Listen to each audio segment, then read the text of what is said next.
뉴스 플러스 시작합니다. 2007년 이후 18년 만이자 1988년 국민연금이 도입된 후 세 번째 연금 개혁입니다. 더 내고 더 받는 국민연금법 개정안이 잠시 후면 국회 본회의를 통과할 것으로 보입니다.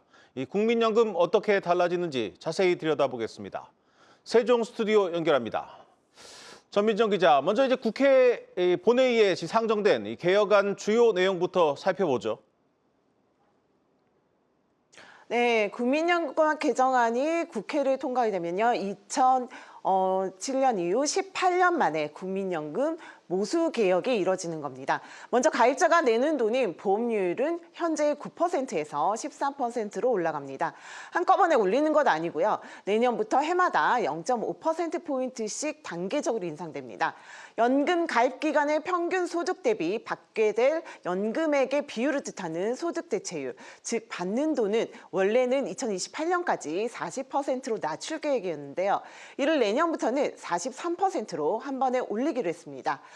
수급 개시 연령은 기존의 정한대로입니다. 첫 도입 때 60세였지만 재정 안정을 위해 2033년까지 65세로 단계적으로 상향되는 구조입니다.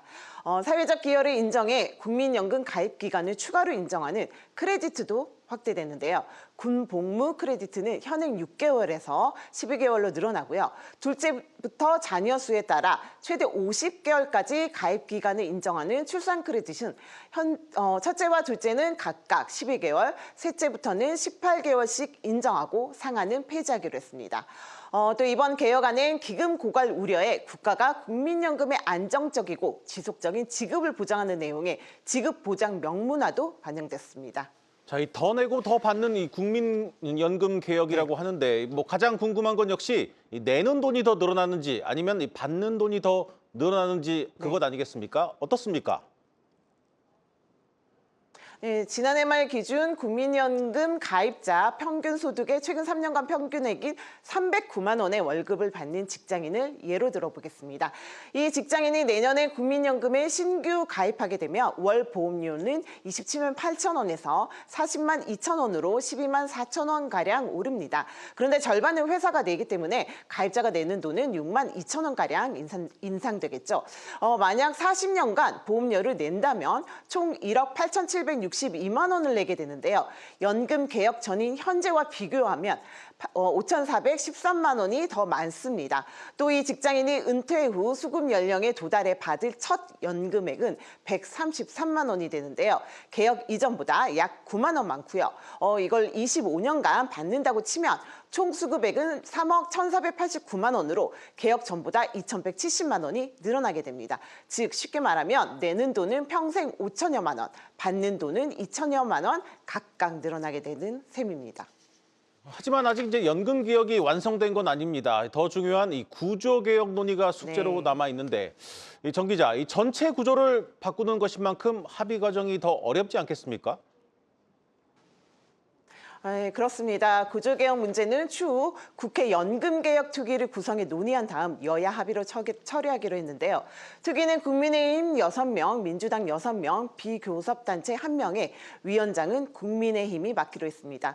활동기한은 올해 연말까지지만 필요할 경우 연장할 수 있도록 했고요. 모수개혁이 현행 제도의 골격은 유지하되 숫자를 바꾸는 일종의 미세 조정이라면 구조개혁은 전체 연금의 구조를 바꾸는 작업인데요. 인구 구조와 경제 상황에 따라 보험료율과 연금의 수급 연령을 자동으로 조정하는 자동 조정 장치 도입 문제뿐만 아니라 기초연금과 퇴직연금, 직역연금, 개인연금까지 다층적 소득보장체계 개편과 재정 안정 문제까지 포함되기 때문에 그만큼 논의 자체가 광범위하고 복잡합니다.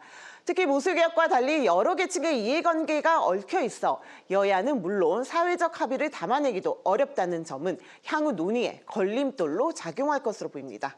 자, 그런데 벌써부터 자동 조정 장치를 두고 여야는 물론 각계에서 서로 다른 목소리가 나오고 있습니다. 이건 왜 그런 겁니까? 네. 이제 보건복지부에 따르면 이번 개혁으로 국민연금 기금 적자 전환 연도는 2048년, 기금 소진 연도는 2064년이 되는데요. 당초 예상보다 각각 7년, 9년 늦춰지는 겁니다. 다만 기금이 소진된 이후 그에 거둬들인 보험료만으로 국민연금 급여를 주는 상황에서 필요한 보험료율은 현재는 2078년 35%인데요. 개혁 이후엔 37.5%로 다소 높아지게 됩니다. 이번 모수 개혁만으로 재정 안정을 담보하기 어려워진다는 얘기인데요. 때문에 정부는 자동 조정 장치 등 추가 조치가 필요하다는 입장을 고수하고 있습니다. 정부는 자동 조정 장치를 도입하더라도 최소한 낸만큼은 받을 수 있다면서 연금 수령액이 줄어들지는 않을 것이라고 강조해 왔습니다. 그러나 일부 전문가와 시민단체는 자동 조정 장치를 자동 삭감 장치라고 부르면서 수령액이 줄어들 것이라며 반대의 목소리를 내고 있습니다. 여야 간에도 자동 조정 장치를 두고 의견이 엇갈리고 있는데요. 여당은 모수 개혁만으로는 미흡한 재정 안정을 위해 반드시 도입해야 한다는 입장이지만 야당은 이 장치가 사실상 연금을 삭감하고 국민 부담을 늘릴 것이라며 반대하고 있고요. 아울러 정부가 제시한 세대별 보험료율 차등 인상도 야당과 시민단체를 중심으로 중장년 세대의 돌봄 부담을 감안하지 않은 방안이라는 이유로 거세게 반발하고 있어 논의가 진척되지 못하고 있는 상황입니다. 이 때문에 일각에선 앞으로 자동 조정 장치나 연금 투기 합의 문구 등의 이견으로 연금 개혁이 난항을 거듭할 수 있다는 전망도 나옵니다. 지금까지 세종 스튜디오에서 전해드렸습니다.